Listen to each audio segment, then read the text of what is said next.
What's up, guys? This is Part-Time Gamer Dad. Merry Christmas, Happy Holidays to you. This video is coming out sometime during Christmas week, and I just wanted to talk about John Cena's retirement tour that he's got going on. He's got a number of matches left in him over the course of this next calendar year, so I wanted to talk about the matches that I think would kind of be fun to see. This is a fantasy booking, up the wazoo kind of video. Granted, I have a lot of wrestlers covered in this video and context around the why behind it. And because it is the year 2025, I've got 25 different matches that I think John Cena should have in the year 2025 and try to create as many different unique matches for John in his retirement tour. So let's get into how I would book my fantasy booking of John Cena's retirement tour in 2025. So one of the things I've been thinking about is with the Raw debut episode on Netflix, I really wanted to figure out a way for John Cena not to just be on the show, but for there to be a match on that show for him. One that's fun, one that's big, but one that doesn't totally disrupt the current ecosystem of the WWE, especially Monday Night Raw. So thinking about something that'd be great, maybe a callback a little bit to previous feuds and rivalries he's had, and something that would be big in the context of what we're currently seeing and not affecting any of the current bookings. So this is realistic.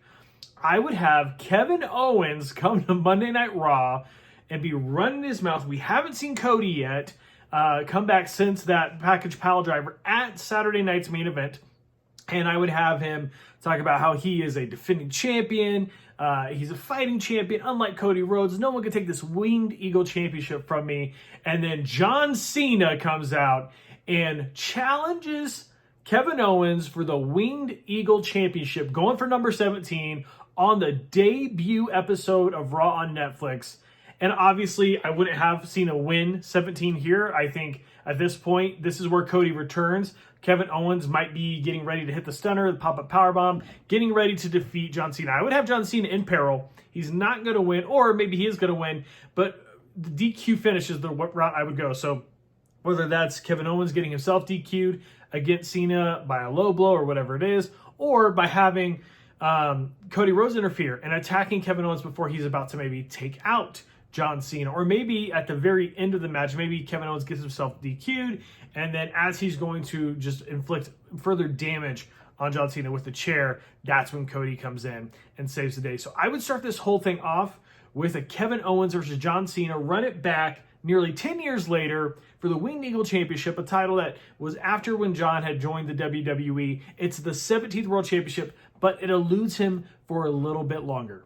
Now, thinking about Saturday night's main event, at the next one in San Antonio, I would actually have Cena and Cody Rhodes team up. So a massive tag team main event, Cena and Cody Rhodes teaming up to take on Kevin Owens, and a man who's been looking to destroy everybody associated with the bloodline, and I think that could include Cody Rhodes, but also to cement his legacy that he is bigger than the legacy of any star that came before him. He's jealous, he's vindictive, and that is Drew McIntyre. And this will lead on to some further feuds and rivalries later down the road, but I think it's a big marquee match. It's one that you could easily put as the main event of a Saturday night's main event, a Raw, a SmackDown, or even a PLE. Like, this is a big time main event. You have three of the biggest names, not just in WWE, but in all of wrestling right now, to absolutely just vindicated heels, like the valid heels in the reason that they decided to be heels, in Drew McIntyre and Kevin Owens, and then the consummate babyface of Cody Rhodes, teaming alongside a man that, whether you love to boo him or cheer him when you were a kid, nowadays we all have this ultimate respect for John Cena. So I think a great tag team match. I would have Cena and Cody go over in this one. It's a feel-good ending. It kind of mars, it helps unmar the ending of the first Saturday night's main event with controversial win by Cody. But you can have Cena finally pin Kevin Owens after an AA, and then we move on to match 3 at the Royal Rumble. So at the Royal Rumble, I would have John come in somewhere in the middle of the pack, maybe towards the end. I want to give the impression that he's really got a shot at winning this thing, because of course he does. He's John Cena. He should absolutely be in the running to win the Royal Rumble, but I don't think he should win the Royal Rumble. If it was up to me, it's got to be like CM Punk, Roman Reigns, one of those key guys who are really in the forefront of major storylines right now. Heck, I would even take a Kevin Owens, a Randy Orton, somebody to feud with Cody Rhodes for the WWE Championship. Or maybe even The Rock. But I think realistically, we're looking at Roman or CM Punk. So I think you have John Cena lose, and I would almost kind of encourage a swerve, if you will. If you remember back in 2011, John Cena got eliminated from the Royal Rumble by The Miz because The Miz didn't want Cena to win and then go after his WWE Championship at WrestleMania 27. I would have the same idea here, but I would have it be Gunther and have Gunther eliminate him. Or otherwise, I would maybe have Drew McIntyre eliminate him and get some payback. Whether that's because, he just happened to outsmart him, out-wrestle him in the match, or Drew McIntyre pulls him out in the Royal Rumble that lead to a little bit of a feud between them on the road to WrestleMania.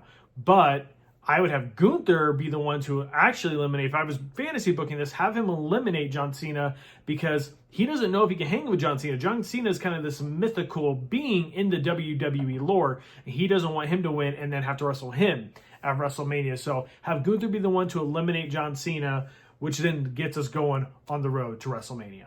Now, 2 nights later, we have Raw on February 3rd. And looking at what the next PLE is, PLE, Elimination Chamber, I think John should be in the Elimination Chamber, but he's going to want to earn it, right? Because he's all about hustle, loyalty, respect, earning what you've got. So I would have John Cena wrestle somebody that he hasn't wrestled in a very long time.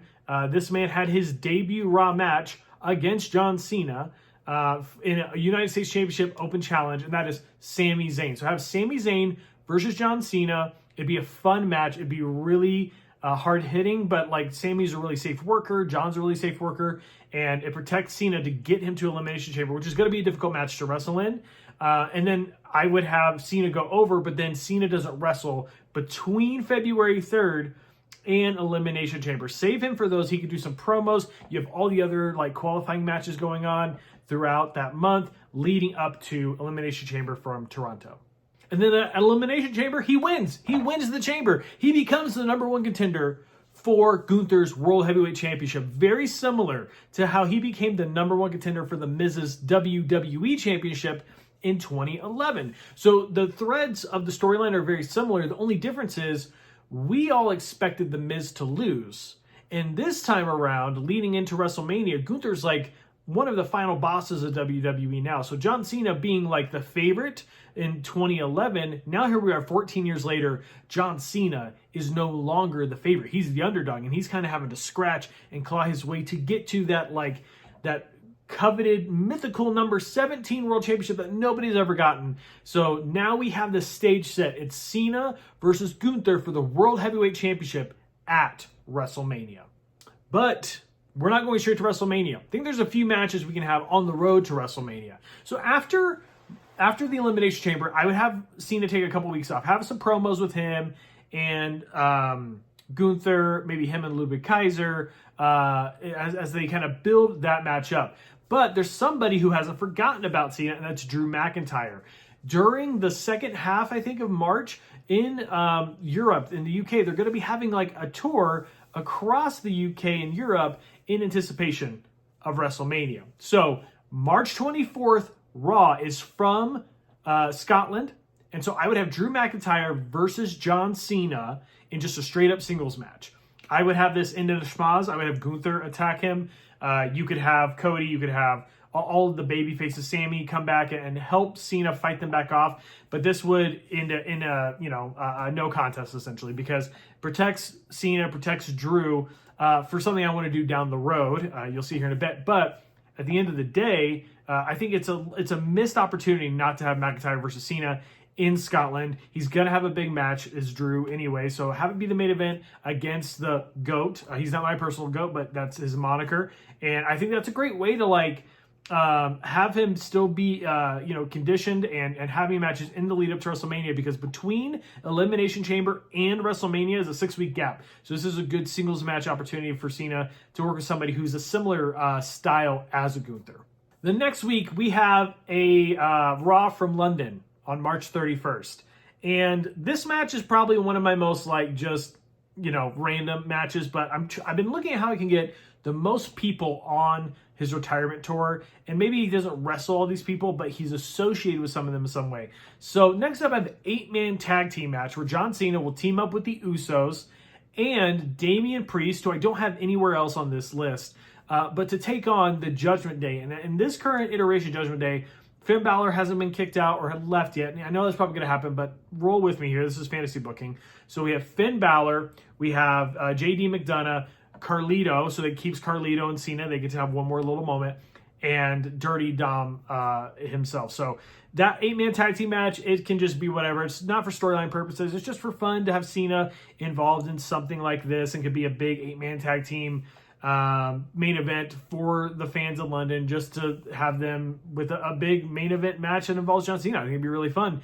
Plus also thinking about like all of the people who are in the scope of the main event scene. It's really like Gunther and Drew McIntyre, and then a few baby faces. So like this kind of keeps him from having to like, put anybody over on his road to like getting a shot at the world championship, or him losing himself and devaluing his stock as he heads towards WrestleMania. I know I could throw Ludwig Kaiser here, but again, I have other plans for that. So 8-man tag team match on the Raw from London in the O2. Think it'd be fun.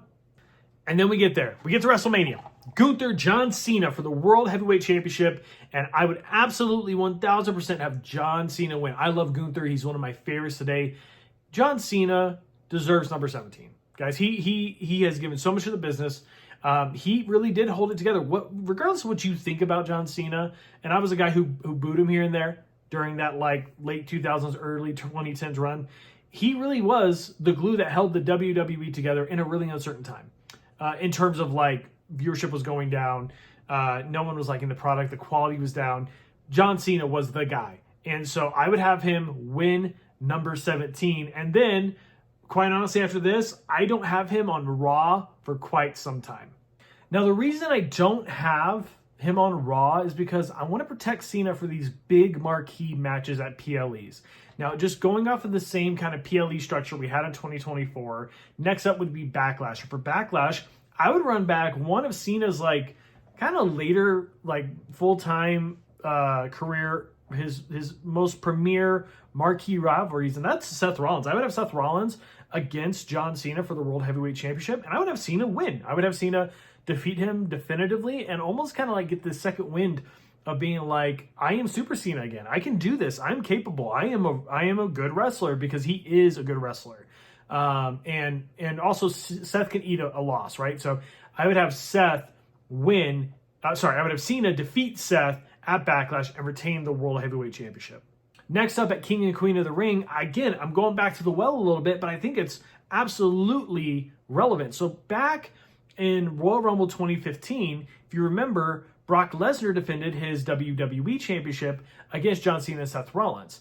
This time it's a little bit switched around. Cena's the champ, and I'm going to sub out Brock Lesnar for Gunther, for obvious reasons. But then you have this epic triple threat, just really high octane, high energy, quick pace, hard-hitting match between Seth, Cena, and Gunther for the World Heavyweight Championship. And again, I would have Cena come out of this match with the title still around his waist. But we're starting to see a little bit of Cena breaking down, and that's another reason why he's not showing up on Raw and SmackDown, because he's trying to save what he has left so he can defend that title successfully. But then we get to Clash at the Castle. And this is where I have Cena lose the World Heavyweight Championship to Drew McIntyre. This is Drew's redemption. This is where he finally says, I am the one who ended the final World Heavyweight Championship reign of John Cena. I am the man. I won it in front of my people. 3 Clash of the Castles it took, but on the third one, he finally got the world title back. And I think he deserves that. I think absolutely. You look at what he did this year in terms of his feud with CM Punk and how he was like solo, just made that happen in an incredible way, to a degree that like we were all excited for the matches 6 months before they even happened. So I think Drew is very deserving of this, and he goes on a world title run tear. I would have him as a tweener, quite honestly. I think he works best as like a heel tweener. You don't have to have him be a babyface, but I would have him win clean, and then have a handshake between him and Cena after the match of Cena kind of passing the torch to a few people, but like passing the torch to Drew of like, okay, you're the guy now. You need to go run with this title and make an impression, leave your legacy on this company, on this industry, on this business, which I think Drew is already in the process of doing. Now, Cena has no title. He has no feud going on, but Money in the Bank is right there. Run back John Cena and CM Punk for the WWE Championship at Money in the Bank. But the roles are reversed. This time, Cena doesn't walk into the show with the title. That's CM Punk. CM Punk is the WWE Champion walking into Money in the Bank in my fantasy booked world. And John Cena is once again the underdog. They put on an incredible match. They roll back the clock 14 years. I'm really looking to 2011 apparently for a bunch of my fantasy booking. But you look at John's career in that year, like there were so many, as much as The Miz and Cena was just kind of a you-know-what show, like at the end of the day, like the storytelling was there to a degree, so use it. CM Punk versus Cena, I don't think I have to explain that to any of you. It's the match a lot of us want. Have them run it back. Main event, Cena, Punk, and then Punk wins. Punk wins, and he doesn't win by like a shady means. It's not a dusty finish. He just straight up wins, and they get to have that embrace. And we're halfway through the John Cena Farewell Tour, and we got to see Punk versus Cena, which I think everybody would love. And then Punk can go run off with his feuds continuing on and continue his title reign. And then as we think maybe this is it for Cena, the next night he comes out and he cuts a promo, and he is jumped by not an old rival, not even a new rival, but a young up-and-comer who wants to leave his mark and take his legacy at the expense of John Cena. That man is Braun Breaker. Braun Breaker comes out the next night, jumps Cena, spears him out of his jorts, and says, you know what, John? I'm tired of everybody saying they want this dream match between you and me. Everybody says that you should come after me for the Intercontinental Championship, the one title that keeps you away from the Grand Slam. If you want some, come get some. And so we get Braun Breaker versus John Cena at SummerSlam. And it's a very hard-fought match. Braun Breaker looks to have it all locked up when John Cena out of nowhere pops up, hits him with an AA, but he rolls through. He hits another AA, but he rolls through one more time and hits the hat trick of AAs to finally secure his first ever Intercontinental Championship and become a Grand Slam champion. Now, we know John Cena loves the WWE. He loves the fans, and he loves honoring the titles that he holds. So whereas we didn't get a lot of John Cena on weekly television with the world title, we're going to see him a lot on weekly television with the IC title, because we are going to have an Intercontinental Championship Open Challenge. I'm just going to run through the guys that I have for his Open Challenge competitors. In this stretch of IC Open Challenge title contenders, I have 8 of them. So I'm just going to list them all out. I'm not going to go through each match individually, but obviously if they're in the first 7, he wins. So in his first match, we're going to have Jey Uso, somebody he has no beef with, who he has respect for, a former IC champion. And Jey comes out and obviously loses to Cena in probably an incredible match. The next person to throw their hat in the ring the following week, I think people would love this, would be Trick Williams upon a call-up. I think that would be an incredible way to call up Trick Williams, have him wrestle Cena in his debut match, very similar to how Kevin Owens and Sami Zayn first feuded with John Cena, or first matches against John Cena. That'd be awesome. Obviously, this wouldn't lead to a feud, but great debut match. Cena, again, retains the IC title. After that, have him have a match with Finn Balor, a guy that I think honestly probably would be somebody who would have a really solid match. I don't think they've had a whole lot of interactions in the past. I know they haven't. I think here and there they've been in like multi-man matches, Royal Rumbles, all that kind of stuff. I can't remember a time that Cena and Finn Balor have had a match, but we're looking at a very different Finn Balor and obviously a very different John Cena if they had. So I would have Balor come out, and whether he's a babyface or a heel at this time, I would still have John go over and retain the IC belt. After that, a match that I think we all want to see, and they kind of teased last year, is LA Knight versus John Cena. LA Knight, obviously no longer the US champ. He goes after John Cena, tries to take the IC title away from him, but John Cena proves that he's still the bigger megastar for right now and defeats LA Knight. Next, this one would just be fun, and I would just love to see this match. It'd be Chad Gable versus John Cena. And Chad Gable, again, technical prowess, really incredible worker, incredible wrestler. But we're talking about the greatest of all time, John Cena. So John Cena puts him away with an AA, would not have him tap out Chad Gable. After that, we're kind of kicking back to Gunther versus John Cena, but this is Ludwig Kaiser coming out. And he wants to, Gunther couldn't do it against you for the world title, but maybe I could do it against you for the IC title.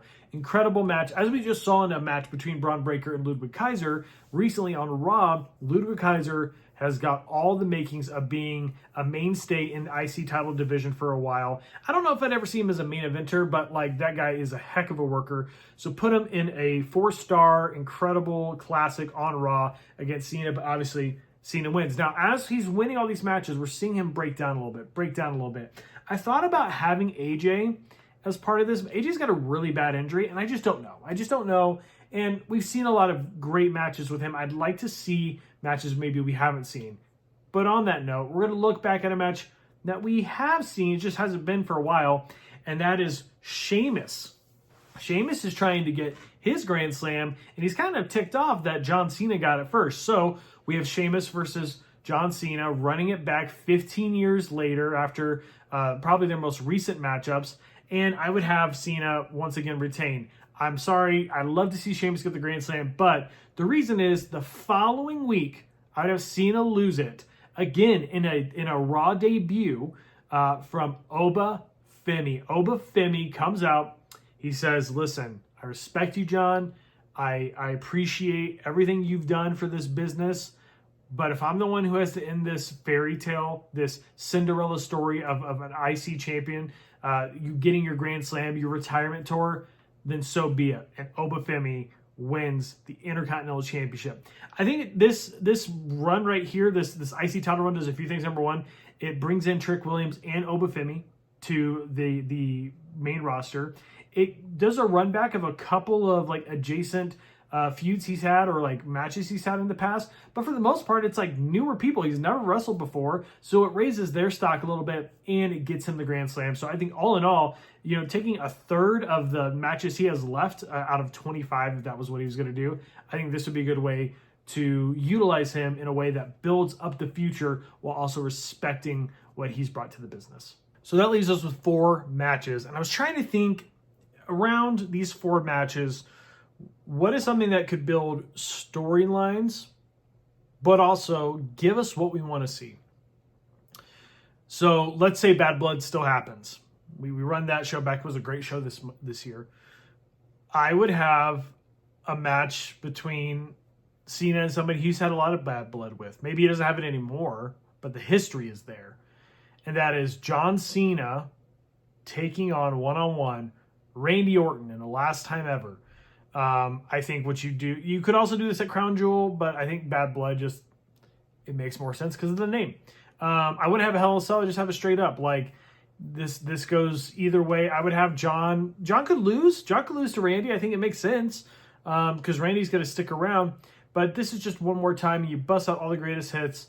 It doesn't feel like same old because it's been a long time. It's been at least 10 years since we've seen them wrestle. So have Cena and Orton do this one more time.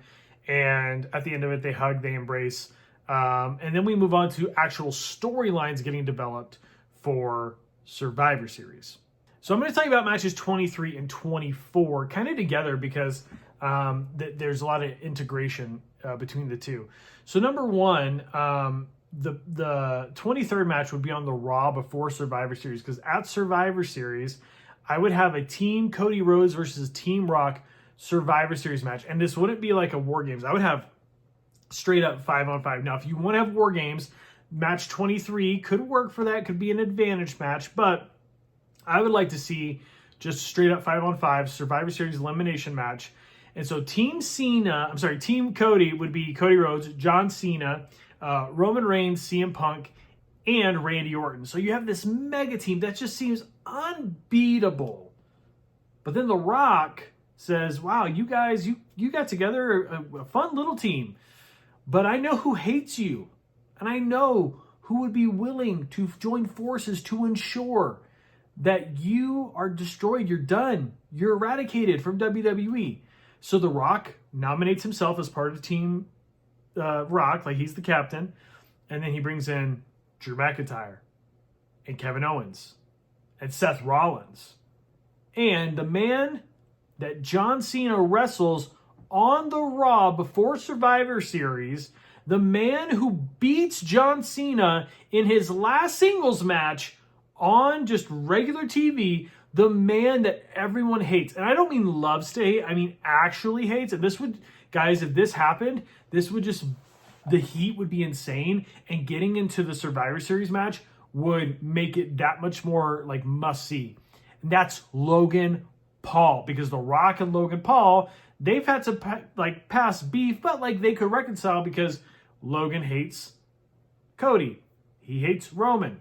He could probably hate Punk. He's got beef with Randy. And yes, KO and Logan Paul, they have previous beef, but Kevin is singularly focused on Cody. He's singularly focused on just destroying him. So you have Logan join the team, and then you have Logan this week before Survivor Series cheat to defeat Cena, and everybody's pissed. Everybody's really angry. They don't want to see John lose to this Punk kid that nobody likes. So at Survivor Series, you have Logan Paul get eliminated by John Cena. You have John Cena eliminate, have him eliminate Seth Rollins. He turns around into a Claymore and then a People's Elbow for The Rock. Then he's eliminated. You have CM Punk come in and he goes to put away Kevin Owens, but then all of a sudden he gets hit with a Claymore and then a stunner into a Rock Bottom. He's eliminated. The Rock Roman spears Drew McIntyre. You have all these eliminations, and eventually Team Rhodes wins that matchup, but John Cena gets his payback on Logan Paul. And then we get to the final match. And the final match of this whole retirement tour is John Cena versus Cody Rhodes. And I've thought about this. I'm like, what show would you do to have Cody Rhodes versus John Cena? Because I think it should be the final match. I think you look at like who Cody is. He is the consummate babyface. He really is like the modern day John Cena in a lot of ways. I think he's done the babyface champion thing better than John Cena did. I think he's one of the best like babyface champions in probably the last 20 years. And I'm not saying that there weren't bigger babyfaces, but like Daniel Bryan didn't really get to have a babyface world title run because he got injured. So like in terms of what's been longevity wise, the build up and the sustaining of that champ after he won it, it's Cody. So I would have Cody versus Cena, and I would have a Saturday night's main event. Like it's right before the end of the year. Have it in Boston. Have it in his hometown. And then Cody wins. And they hug. They shake hands. He leaves the ring. We hear thank you Cena's erupt through the arena. He takes off his armband. Takes off his wristbands. He takes off his sneakers. He leaves them all there. And he walks out. As he gets to the top of the ramp, turns around, salutes the crowd, says thank you. And then in 2026, John Cena is inducted into the WWE Hall of Fame by one of his greatest rivals, one of his arch enemies turned best friends in Randy Orton, and rides off into the sunset to go make Peacemaker Season 3. All right, guys, that's how I would fantasy book John Cena's retirement tour.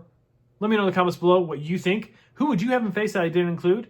Also, where would you have him face Cody Rhodes for the title, or maybe he doesn't face for the title? I didn't have him face him for the title in my fantasy booking. I just didn't think, whether Cody doesn't have it or anything, like it just makes it a little too predictable. I would just have a straight up singles match for honor and legacy. But also make sure you like this video, subscribe to the channel if you're not already subscribed. We are on our road to 2,500 subscribers. Hoping we can do that before my birthday at the end of February. So let's try to get that in, guys. And I hope you have a very Merry Christmas, very Happy New Year, Happy Holidays to you, all of your loved ones. And I will see you very soon.